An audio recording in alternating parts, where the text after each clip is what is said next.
everyone, welcome to Automation Caffeine, your dose of invigorating business automation tips packed as fun anecdotes and weird questions. My name is Jesse. I'm the co-founder of Trigger, serial entrepreneur, but most importantly, I'm a major coffee snob. And today I'm joined by Claudia Cafeo, community manager of the Floxies and NoCodeOps communities. Hi, Claudia. Hey everyone, thank you so much for having me here, Jesse.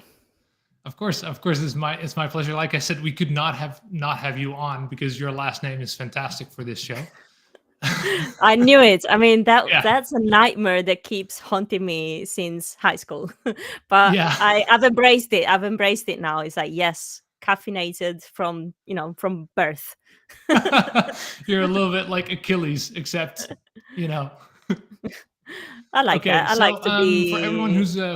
who's watching live, if you have any questions to Claudia, please add them in the comments. We'll pick them up at the end during our live Q&A.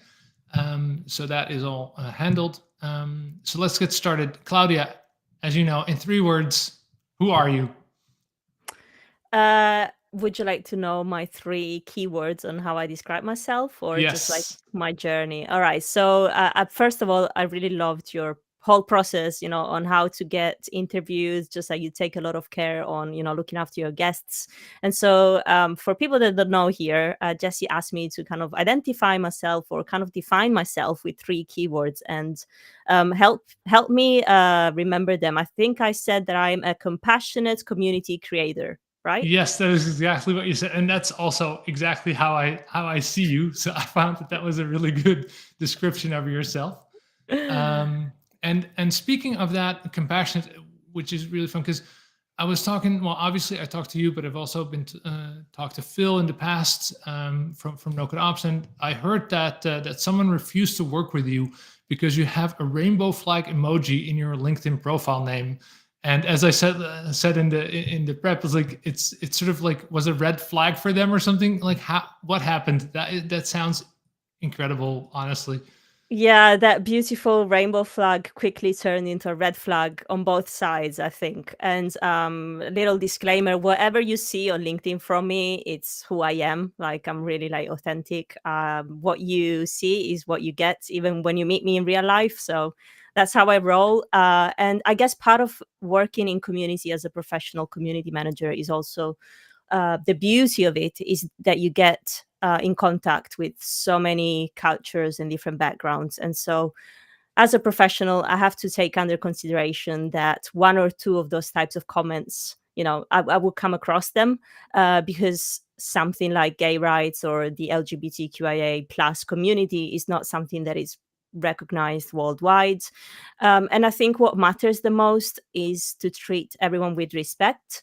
And so when I read that comment, I was like, okay, first, I laughed a little bit because I was like, seriously. But then I read that respectfully, and with respect, I decided to agree to disagree. I was like, okay, it makes sense. If you don't feel comfortable joining the community because of my emoji, then I feel it works both way, because I don't Yeah. think I would feel comfortable having that sort of mentality in my community, because I really love people, and that's why I love working in community, right? Because I just really adopt this kind of like people-centered approach. I call it that because it's like any community that I work at, any community that I design it for people, and I love looking at all the different beautiful shades that each member brings into the table.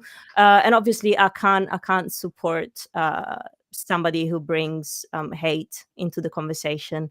And Yeah. so respectfully, I was like, okay, that's cool. That's fine. I'm sorry you think that way, but I don't think we're a good fit, regardless. So all good. But Yeah. yeah, Nice. it is a little Yeah. bit shocking to see in 2024, but it is what it is. I work with thousands of people every day. So I also need to be good at, I guess, not overreacting when those things happen, and just like, okay, trying to understand why that's happening, trying Mhm. to have a conversation, but then I can only get so far. Yeah. And so what I think what happens obviously is, like in a community such as Floxies or NoCodeOps, is what you, indeed, like you say, you get a lot of different people in, and they have maybe on other aspects different views, because it's a community that ties them together, obviously. I think it sounds like a really good way to solve that. Indeed, if someone gets offended by this, to then say like, okay, I guess that this is then not the place for you.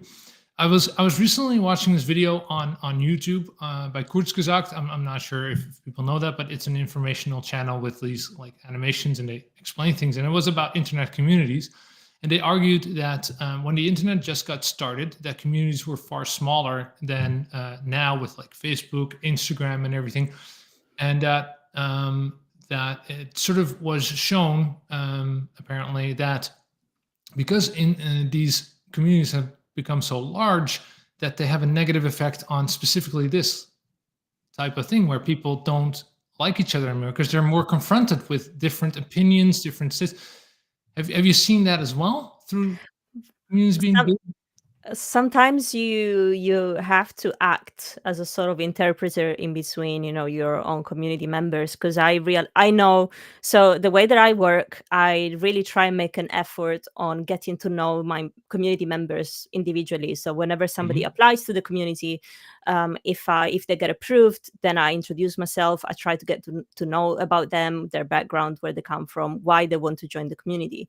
And so when I see member A writing something and member B getting offended by that, I Mhm. need to understand, okay, that person is writing because from this point of view, from this perspective, and that other person can't see that because of that reason. So I need to like kind of work in between them and kind of explain things from my point of view, which is kind of like overall. And then you have to kind of facilitate those conversations and making sure that you always advocate for respect inside of the community, because what you're saying, you have so many people chatting and interacting every day. And I mean, we see it around us. Like you see it in the street, people arguing for stupid things. And so it's a similar kind of like human behavior that gets adopted virtually, and things get amplified because of the kind of like behind the screen aspect of Yeah. things. And so you really have to moderate and be good at maintaining the balance between your members. Yeah, and I guess in a smaller community that is still doable, but obviously Mm, in a large, well, community, I'm not sure you can call Facebook a community, but you get, yeah, it's harder to moderate things, I guess, and to keep yeah. everyone sort of on the same page. And I feel that we have to touch on this today because it's Valentine's Day, and you mentioned to me sort of that some people tend to use LinkedIn, which is also a large profile, sort of a large community, as a dating website, and they should definitely stop. But like I go like, how does that work? Like, what do they do? That is insane. Well, that was my kind of like beginning, my journey into the tech space, right? Because I Yeah. come from an educational background. I used to work as a primary school teaching assistant, and then during the pandemic, I got that kind of moment where everybody wanted to change their lives. That happened to me as well, and I wanted to become a web designer, and so I started studying after work, getting into the design spaces and all that. And obviously I started outreaching to people on LinkedIn, looking for mentors, for somebody to help me out. And that's when I kind of realized that not all the conversations that you get on LinkedIn are professional. I thought, you know the people were really nice, very helpful, but then I also got some comments or some chats where people were like, yeah, sure, I'll help you become a designer. How about we go for dinner first, and then I can give you some tips. And I was like, okay, swipe left, So, Exactly. and so that Yeah. happens. And unfortunately, again, you have to be kind of like strong not to let those things block you or stop you. Yeah. Back then, I was really, really frustrated working in school with the pandemic and all the things, and so I guess I was really motivated. I really wanted to change. And so all that nonsense, I was like, I don't have time for that. I have a mission here. I have a goal. And I went head down, and I just like reach that goal. But those things happen, and so you have to talk about them. You have to know that you're not by yourself. You're not alone. Those things happen to everyone. You just need to talk to other people about it. Laugh about it if you can. Don't let Yes. it stop you. Yeah. Yeah, exactly. Yeah, it's something that for me is very strange to hear that people use it like that. I go like, look, it's a business platform. But anyway, so we got a little bit off track, but that's exactly the right bridge that we need, because we have been using AI here at Automation Caffeine, because it wouldn't be automation without AI these days. And we have our AI generate the ultimate question for our guests every time that we go on. And so this time we had it generate the ultimate question to Claudia Cafeo, award-winning community manager, automation expert, and representative of minorities. And here we go. So obviously you're Italian and you live in the United Kingdom. So if you had to choose, what would it be? A, lunch with a wine or a beer, but it's always raining when you're having lunch. Right. Or you can never have a drink with lunch ever again, but it's always nice weather. What would you choose? That's a tricky question. Can I drink after I have lunch? Yeah. Okay, well, the sun. I choose the sun. I choose the sun 100%. One of the things, obviously, Okay. everyone who moves to the UK complains about the weather. I don't want to fall into that stereotype, but it's true. It really affects your mood. And so somebody like me, I was born on a beautiful sunny island, and now I moved to a beautiful rainy island. So it's a big it's a massive change. If I could choose, I would have the sunshine every day. Yeah, Yeah, but I yeah, I guess the Netherlands is the same. So I would definitely also go for that one. Like the sunshine is the thing to go for. Nice. Okay, good. I think that your family would be glad that that you can still have a drink with them after lunch if you go visit them. absolutely. Absolutely. My family will be glad that I'm not drinking, very Oh. conservative Italian. Now, if it was a British family, we would have a different conversation. Yeah, I bet. Now you've won a Webflow community grant, and I've read through the page. It's really cool for the Floxies community.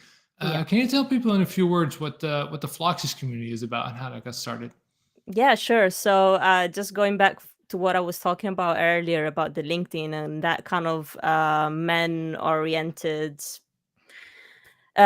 field that you have in tech. The industry is very male dominated, and me having to go through those kind of interactions kind of led me to creating a safe space for women to thrive. And that's what Floxies is. Floxies is an international community for women in UX UI design and Webflow development.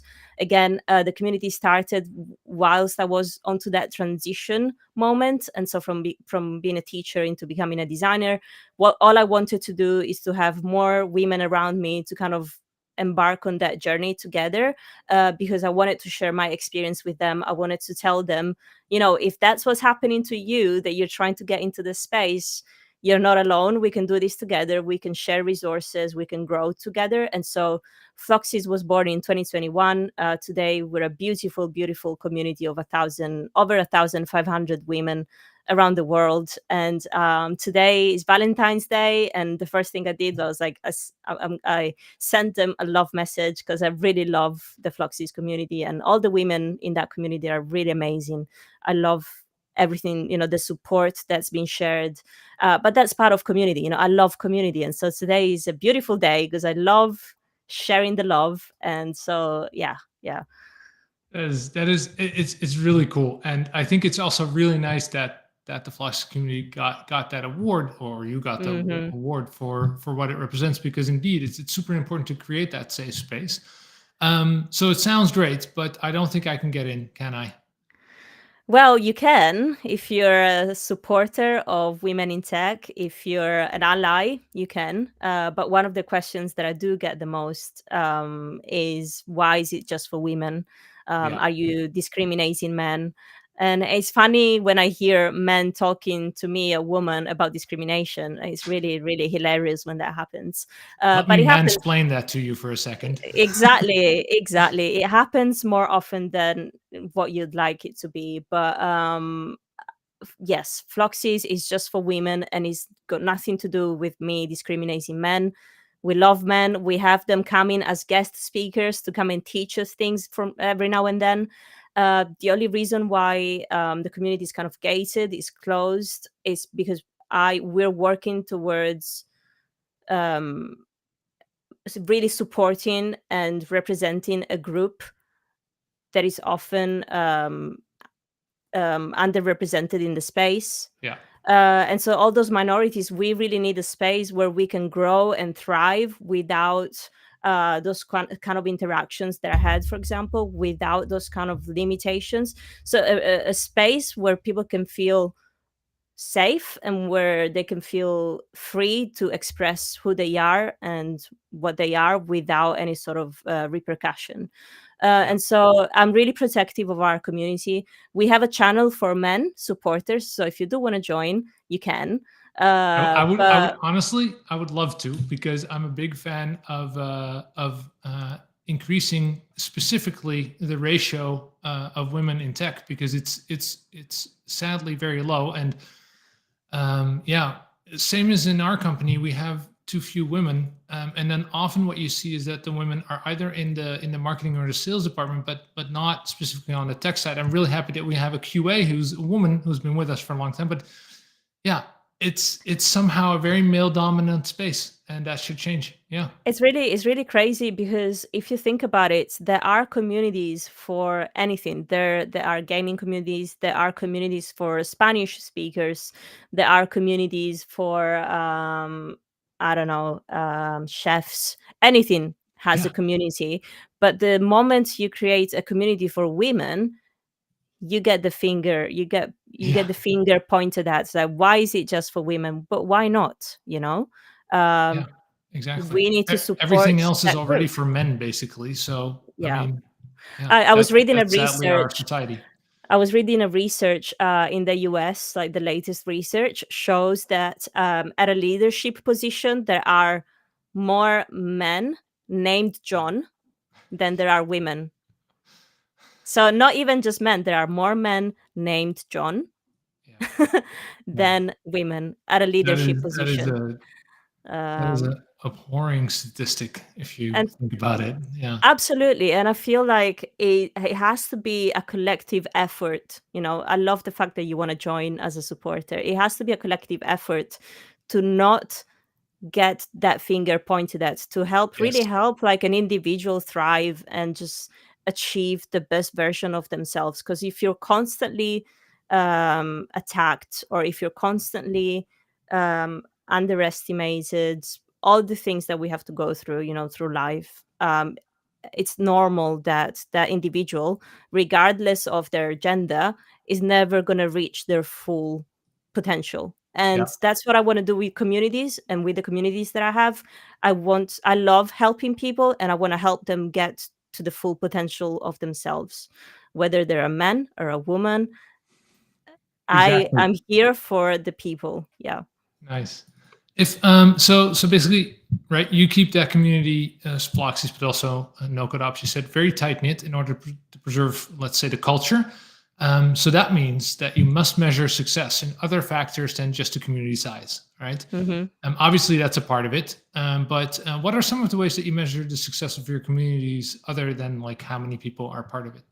Yeah, obviously is quality over quantity at my Yeah. communities, because they are gated. Reason being is because I don't really care if 10,000 people join the community if the space is not going to serve them well. Yeah. So if you come from an industry that's got nothing to do with operations, and no code, and you want to join the community because it looks great on social media, Yeah. we do a lot of amazing things. I'm not gonna say yes, because I don't think you joining the space will bring you value.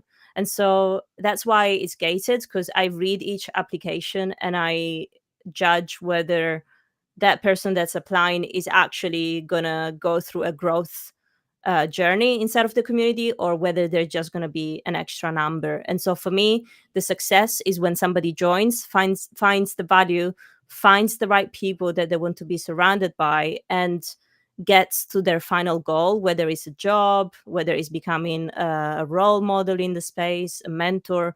But I need to see that sort of like line, Yeah. of growth. Yeah. All of my members need to be on that journey, and I go onto that journey with them. And that's why it's gated. That's why I like to think that it's quality over quantity, because I every day that I sit here at my desk, I put my hands on my head and I'm like, okay, value. How do I bring more value today? What can I do? What other events can I bring for them? What other initiative can I build for the people?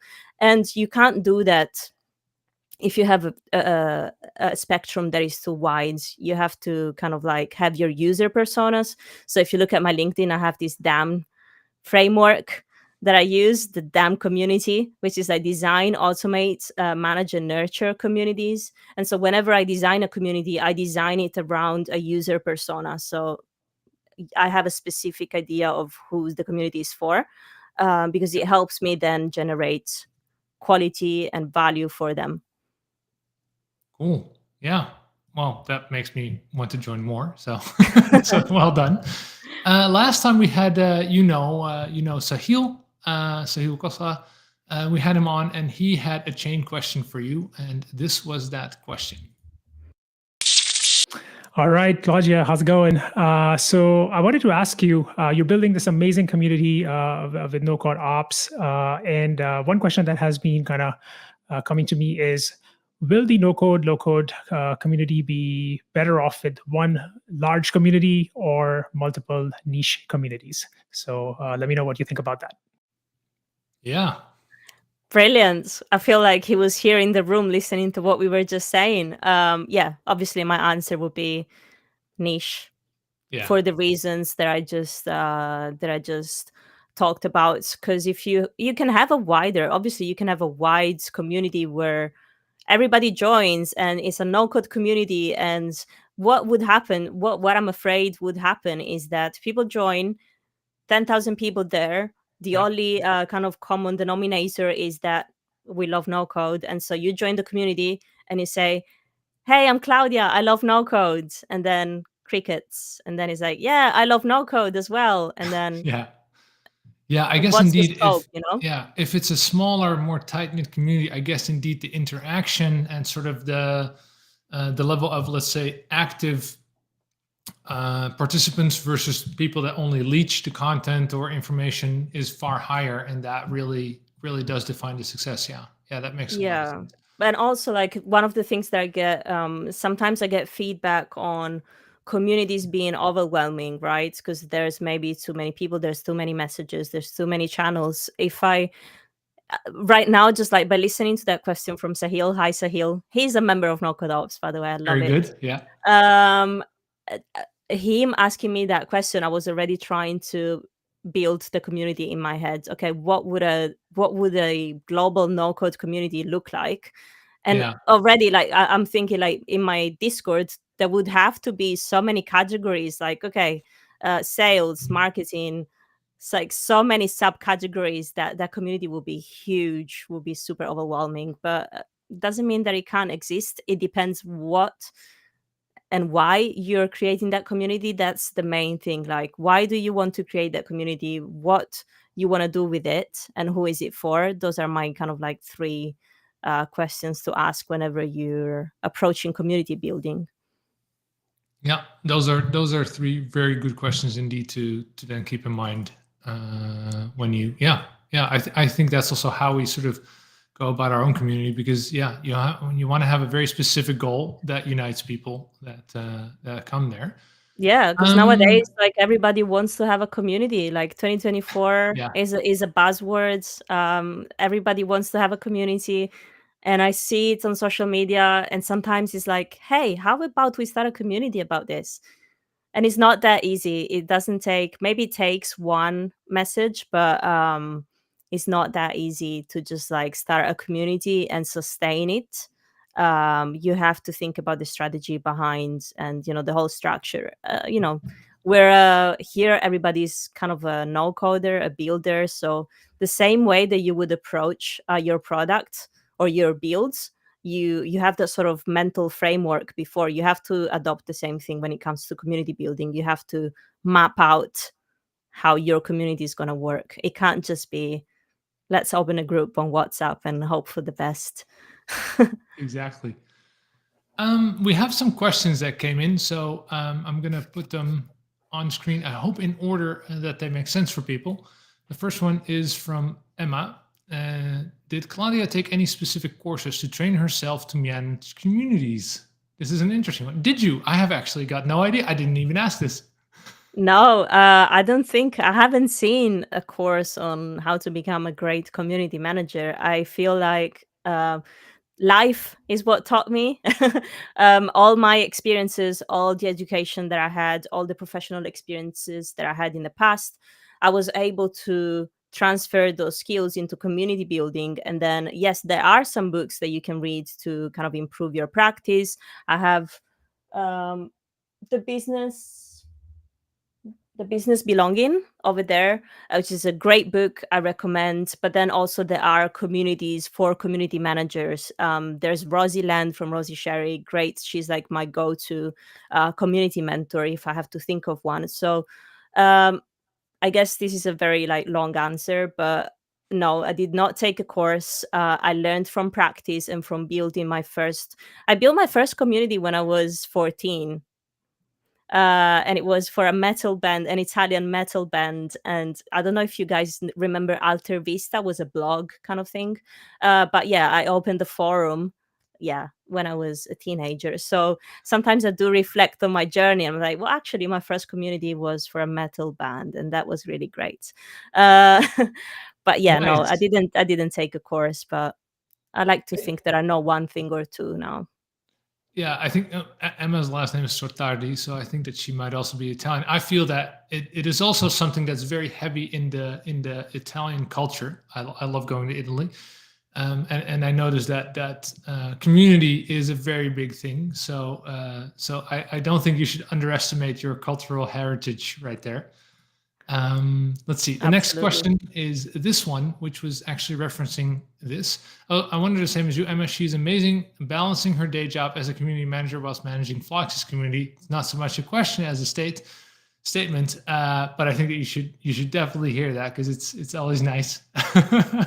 It's really nice. What I like to say about that is because people sometimes ask me, they're like, "How do you do it all?" And I often make this sort of analogy with juggling. We use juggling a lot in the English language to just like as you doing multiple things at once. But if you think about the act of juggling with balls, just like the act of juggling in a circus, at first. I don't know if you've ever tried, Jesse, but if I can juggle.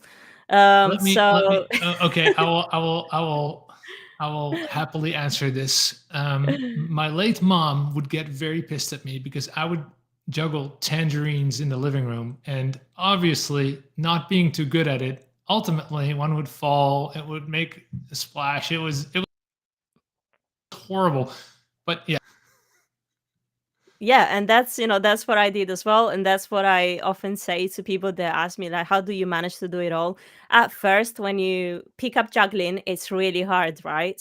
But as soon as it clicks, then it's entertaining. It's entertaining for you, it's entertaining for other people, and that's the beauty of when you manage to find a process that works for you, or the automation that works for you. It's beautiful because then you have fun and other people get the benefits of that. And so juggling to me is very visual, and it goes back to the actual act of juggling. And I like to think that that's what I do with a smile every day. And not with tangerines like I did. That's I a had big I tip had right my there. tangerines on the floor. I'm not gonna lie, but that's how you learn. That is how you learn. Kamin asks if they can have the link to your community. Sure. And I also saw that Emma already answered that, but we'll definitely put the links the link to the community and to the book that you just mentioned in the show notes. Yeah. Because I think that's interesting. So since someone else has already answered that, this was the answer. The community is on floxiescommunity.webflow.io. So that's where you can find the Floxies community. Thank you, Emma. Yeah. Yeah, that is fantastic. Let's see. I have one question left here. This is an interesting one. How do you prevent the echo chamber effect in niche communities? From Anne. Expand on that a little bit. Yeah, I guess what they mean, because I mean, yeah, I don't know exactly, but I think what they mean is, if you are very much surrounded by people that think the same, that they would not be as open to other views, maybe, or other outside influences. How do you tackle that? Maybe we should sort of say, like, yeah, outside influences. It sounds a little bit like, how do you prevent from being only inward looking and stop looking outward for new things, new ideas? That's one way to look at it. And what you would do is what I do, just like keep the community updated, up to speed with everything that's going on, invite guests from the outer space, bring them into your community to teach and bring their value. But also what I think that question might mean, when you have a small group of people and you're in a massive room and you have the echo, maybe the question is to do with engagement. How do you keep noise in the room, I guess. And so again, consistency is the key.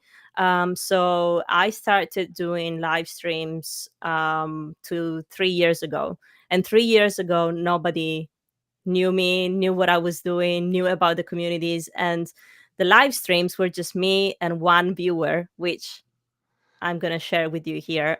It was my mom. Yay, So mom. hi, mom. So, and regardless of that, I kept on going. Every week, every Wednesday, we would have a live stream. Even if it was for just me and my mom, eventually it became a habit and it became a ritual of the community that started bringing the engagement. And that's what I do at both, NoCodeOps and Floxies. I have my ritual events that happen in the community. Every Monday we have something going on. Every Wednesday we have something going on. Every Tuesday at NoCodeOps. Every Thursday at NoCodeOps. Wow. Friday, each day I have something going on, and consistency is key because people would expect you to be there the week after, and that's how I keep the noise in the room, if that was the question. Yeah. Okay. Well, one last one, because I think this is also an interesting one I saw. Can you share a Floxy success story where the community played a key role in a member's success? I think Of course, this is a of nice course. one. I love that. And, that goes, it links nicely to what you were asking me earlier about how do you measure success. One of the things that I love doing the most as a community manager, obviously, I know a lot of people and I know who the people in my communities are. And so it's beautiful to see somebody who joined the community, and this person in particular, I don't know if I can say the name, I'm going to say Soraya. Yeah. She joined the community. She's been amazing from day one, and I see, she's learned a lot. She's come to the events, and then somebody reached out from an agency, Boost, an agency here in the UK, and they asked me, "Hey, Claudia, we need a Webflow developer for our agency. Do you know anyone?" And my work sometimes as a community manager is to act as a bridge. And I've done it for so many people at Floxies, at NoCodeOps. And so I know more or less the level of the members of the community. And I know, I always try and have a look at who's asking me for a project or for a position, because I don't want to recommend people just to anything. I just, quality checks, always do your quality checks. Yeah. And I've been creating those bridges. And so that was a successful bridge. She's now employed as a Webflow developer at the agency, which is fantastic. Another success story that I can share. We have two amazing community members still at Floxies. One of them is an amazing designer. The other one is a great Webflow developer. And I'm talking about Lucy and Irina. These two girls really put into practice something that I dreamt about when I started the community, which was for us women in the community to start teaming up and working together and working on projects together. So Right. Lucy is a fantastic designer. Irina is a developer. She's not too keen on designing. Lucy is not super keen on developing. They Oh, teamed wow. up, and now it's Yeah. a fantastic duo. It's an amazing team. They're smashing it. They're creating amazing projects, and they're working together. So to me, that's a huge success. Similar with NoCodeOps. Whenever somebody asks me, I always have 3 or 4 people in mind that I can match, for automation or any sort of like no code role. So yeah, I love those kind of success stories. A lot of work this year for me is going to be put into education a bit more. So for both NoCodeOps and Floxies, I want for our community flywheel, or I guess the cycle of a member of our communities to be: you join the community, you find your crew, you find your people, you find the skills that you need to get better at what you love doing. But then you also find a job if you want to find a job, or you achieve that goal that you set Yeah. out to be, and then it starts again. And then those people, if they've had a great experience with what we've done, uh, naturally they go on and recommend the community, and it just kind of expands naturally, which is what I love. Because if you know me, I'm not a very salesy person. I'm very like, hey, this is what the community is about, this is what we do, this is what I want it to be. Yeah. And it's been amazing because both of the communities have grown so fast in an organic way, because of the things we do, because of the initiatives that are happening in the community, and just because of that beautiful kind of nurtured space that they are. And I wouldn't change it for anything else. No, it really sounds like that's that keeping it very close to yourself and being very, very sort of, yeah, how would you say that? Sort of keeping it close, sort of being real about it is what draws into people that you want, and then the similar mindedness is what makes it a success. Thank you so much. Next time we'll have Joep Donders. He's a Dutch guy. He's the CEO of Marvia, which is a marketing company that has a tool which franchise organizations can use to manage their marketing materials, and they've gone through quite some growth recently. Well, we talked about his story beforehand. It's quite of a roller coaster where they did a management buyout, and they're now growing the company. What would be your question to you? Yeah, so fantastic growth, first of all. I've always been a little bit scared for marketing companies and agencies when it comes to AI, right? Everyone is talking about AI. And so I always think about, oh, how are the marketing teams making sure that they still leverage AI, but they maintain the authenticity in their content? And so for such a successful company, I would ask, how do you maintain your authenticity using AI? That is a very interesting question. We'll definitely ask that to you next time. So next time, that is the episode with Joep. That's in 2 weeks. That's the 28th of February. Thank you so much for coming on, Claudia. I had a really good time, and Yeah, me too. We'll talk soon again, I think. Fantastic. Thank you so much for having me. I hope, this was fun. And yeah, happy Valentine's. Go out and do some good for people, everyone. Yes, thanks. Bye, everyone.